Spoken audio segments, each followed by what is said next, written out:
ನಿಮಗೆ ಅನೇಕ ಸಂದರ್ಭದಲ್ಲಿ ನಾನು ಹೇಳಿದ್ದೇನೆ.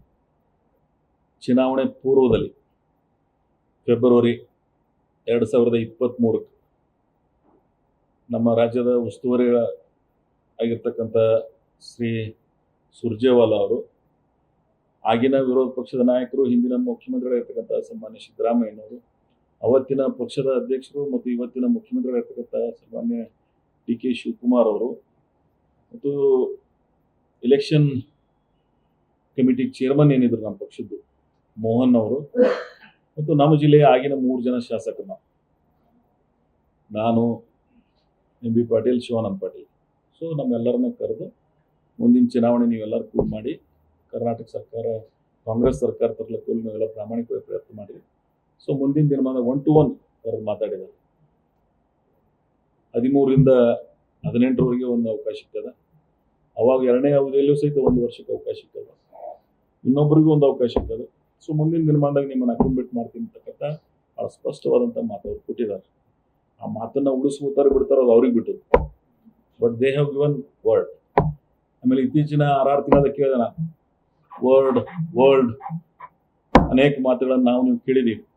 ಸೊ ಅವುಗಳನ್ನು ಇವತ್ತು ನಮ್ಮ ಮುಖ್ಯಮಂತ್ರಿ ಆಗಿರ್ತಕ್ಕಂಥ ಸನ್ಮಾನ್ಯ ಡಿ.ಕೆ. ಶಿವಕುಮಾರ್ ಅವರು ಆ ಒಡಂಬಡಿಕೆಯಿಂದ ಇವತ್ತು ಅವಕಾಶ ಇರ್ತದೆ.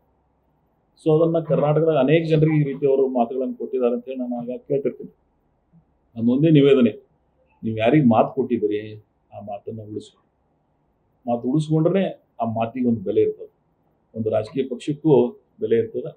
ಸೊ ನಾನು ಆ ನಿರೀಕ್ಷೆಯಲ್ಲಿದ್ದೀನಿ, ಅವ್ರು ಕೊಟ್ಟ ಮಾತನ್ನು ಉಳಿಸ್ಕೊಳ್ತಾರೆ ಅಂತಕ್ಕಂಥ ಸಂಪೂರ್ಣ ಅದಮ್ಯ ವಿಶ್ವಾಸ ನನಗದ. ಬಟ್ ನೋಡೋಣ, ಅದೇನು ಭಾಳ ದೂರ ಇಲ್ಲ, ಇನ್ ಶಾರ್ಟ್ ಟೈಮ್ದಾಗ ಆ ನಿರ್ಣಯ ಆಗ್ತದೆ. ಬಟ್ ನಾನು ನಿಮ್ಮಷ್ಟೇ ಅದನ್ನು ಕಾಯ್ತಾ ಇದ್ದೀನಿ. ಈಗ ಯಾಕಂದ್ರೆ ನನ್ನ ಪ್ರಕಾರ ಪವರ್ ಈಕ್ವಲಿ ಶೇರ್ ಅಂದ್ರೆ ಈ ಮೊದಲನೇ ಅವಧಿಯೊಳಗೆ ಆಗ್ಬೇಕಾಯ್ತು. ಆಸ್ ಪರ್ ಮೈ ಅವ್ರು ಕೊಟ್ಟಿರ್ತಕ್ಕಂಥ ಮಾತಿಗೆ ನಾನು ಭಾಳ ಸ್ಪಷ್ಟವಾಗಿ ಹೇಳ್ಬೇಕಂದ್ರೆ ಮೊನ್ನೆ ಕೊಡ್ಬೇಕಾಯ್ತು ಅಂತ ಅವ್ರು ಕೊಟ್ಟಿದ್ದಾರೆ. ಅಂಟಿಲ್ ಇನ್ನೊಂದು ಏನೋ ಎಕ್ಸ್ಪಾನ್ಷನ್ ಅದ ಆಫ್ಟರ್ ರಾಜ್ಯಸಭಾ ಆ್ಯಂಡ್ MLC. ಈ ಇಲೆಕ್ಷನ್ 18ಕ್ಕೆ ಮುಗಿತು. ಸೊ 18ರ ನಂತರ ಆ ಪ್ರಕ್ರಿಯೆಗಳು ಪ್ರಾರಂಭ ಆಗ್ತವೆ. ಅವತ್ತೇನು ಅವ್ರು ತೀರ್ಮಾನ ತಗೋತಾರೆ, ನಾನು ಅದನ್ನು ಸೂಕ್ಷ್ಮವಾಗಿ ವೇಟ್ ಮಾಡ್ತಾ ಇದ್ದೀನಿ. ನ್ಯೂಸ್ ಫಸ್ಟ್, ನಿರ್ಭೀತಿಯಿಂದ ನಿಮ್ಮ ಪರವಾಗಿ.